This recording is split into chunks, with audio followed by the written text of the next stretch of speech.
شروع اللہ کے نام سے جو بڑا مہربان نہایت رحم کرنے والا ہے۔ یہ واقعہ تاریخ اسلام کے ان نازک لمحات میں سے ہے جب ام المؤمنین حضرت عائشہ رضی اللہ عنہا پر ایک سنگین الزام لگایا گیا۔ یہ ایک ایسا وقت تھا جب مدینہ کی فضا میں افواہوں کا زہر گھل چکا تھا، منافقین اپنی سازشوں میں مصروف تھے، اور کچھ سادہ دل مسلمان بھی نادانستہ طور پر اس فتنے کا شکار ہو گئے۔ اس واقعے کو واقعہ افک کہا جاتا ہے، اور یہ سورہ نور کی آیات 11 سے 20 تک میں تفصیل سے بیان کیا گیا ہے۔ الزام لگانے والوں میں عبداللہ بن ابی بن سلول، جو کہ مدینہ کا سب سے بڑا منافق تھا، پیش تھا، جبکہ بعض نیک مسلمان بھی انجانے میں اس گناہ میں شریک ہو گئے۔ حضرت عائشہ رضی اللہ عنہا فرماتی ہیں کہ جب رسول اللہ صلی اللہ علیہ وسلم کسی سفر کا ارادہ فرماتے تو پہلے اپنی ازواج مطہرات کے درمیان قرعہ اندازی کرتے، اور جس کا نام نکل آتا اسے اپنے ساتھ لے جایا کرتے۔ جب غزوہ بنی مستلق کا وقت آیا تو حسب معمول قرعہ اندازی ہوئی، اور اس مرتبہ میرا نام نکلا۔ چنانچہ نبی کریم صلی اللہ علیہ وسلم مجھے اپنے ساتھ اس سفر پر لے گئے۔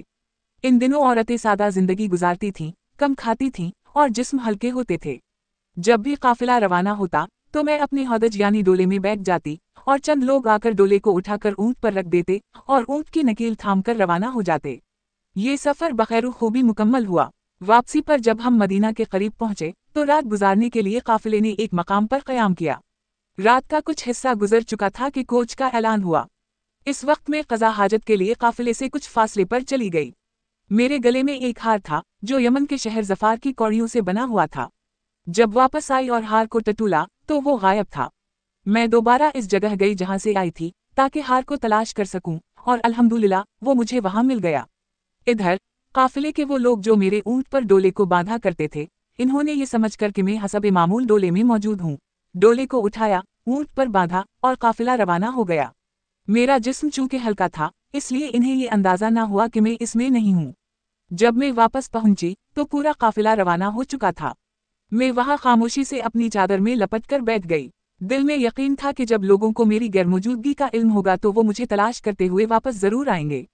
اسی حالت میں بیٹھی ہوئی تھی کہ حضرت صفوان بن معطل سلمی رضی اللہ عنہ وہاں سے گزرے۔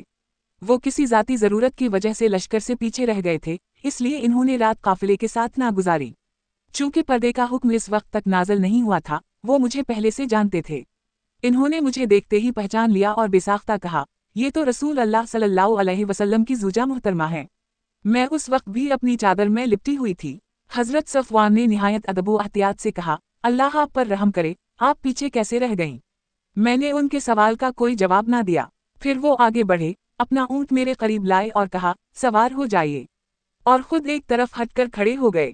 میں اونٹ پر سوار ہو گئی اور حضرت صفوان نے اونٹ کی نکیل پکڑ کر قافلے کی جانب روانگی اختیار کی۔ ہم صبح تک قافلے کے پاس نہ پہنچ سکے۔ دوسری طرف قافلے والوں کو بھی میری غیر موجودگی کا علم نہ ہو سکا۔ جب قافلہ ایک جگہ رک گیا اور آرام کرنے لگا تو ہم بھی وہاں پہنچ گئے۔ حضرت صفوان اونٹ کی نکیل تھامے مجھے وہاں لے آئے۔ بس یہی لمحہ تھا جہاں فتنے کا آغاز ہوا۔ کچھ لوگوں نے، جن کے دلوں میں بیماری تھی، اس واقعے پر تامت باندھنی شروع کر دی۔ افواہیں پھیلنے لگیں اور پورے لشکر میں بے چینی کی ایک لہر دوڑ گئی۔ اللہ کی قسم، مجھے ان باتوں کی کوئی خبر نہ تھی جو مدینہ میں میرے بارے میں پھیلائی جا رہی تھیں۔ ہم واپس مدینہ پہنچے تو میں سخت بیمار ہو گئی۔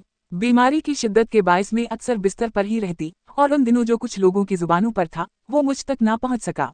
البتہ میرے والدین اور حضور صلی اللہ علیہ وسلم تک یہ باتیں پہنچ چکی تھیں، مگر کسی نے مجھ سے کوئی ذکر نہ کیا۔ میں بس یہ محسوس کرتی تھی کہ حضور صلی اللہ علیہ وسلم کی وہ محبت، وہ نرمی جو پہلے ہوا کرتی تھی، اب ویسی نہیں رہی۔ آپ، جو میری بیماری میں بے حد خیال رکھتے تھے، اس بار صرف اتنا پوچھتے، اب اس کا کیا حال ہے، اور پھر خاموشی سے چلے جاتے۔ ان کی یہ بدلی ہوئی طبیعت مجھے اندر سے کھا گئی۔ آخرکار میں نے عرض کیا، یا رسول اللہ، اگر آپ اجازت دیں تو میں اپنی والدہ کے پاس چلی جاؤں۔ آپ نے اجازت دے دی اور میں اپنی ماں کے گھر چلی آئی۔ ابھی میں کمزوری میں مبتلا ہی تھی کہ ایک رات، حسب معمول، قضائے حاجت کے لیے مدینہ کے باہر صحرا کی طرف نکلی۔ میرے ساتھ حضرت مسطہ بھی تھیں۔ ہم چل رہے تھے کہ اچانک ان کا پاؤں چادر میں الجھ گیا اور وہ گر گئیں۔ گرنے کے بعد انہوں نے کہا، مسطہ برباد ہو۔ میں حیران رہ گئی اور کہا، تم نے کیا کہہ دیا؟ ایک مہاجر جو غزوہ بدر میں شریک ہوا ان کے لیے ایسی بات کہہ دی۔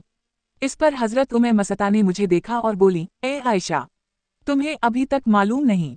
میں نے پوچھا، کیا ہوا ہے؟ تو انہوں نے وہ سب کچھ مجھے بتا دیا جو میرے خلاف کہا جا رہا تھا۔ اللہ کی قسم، میری حالت ایسی ہو گئی کہ میں اپنا مقصد پورا کیے بغیر ہی واپس آ گئی۔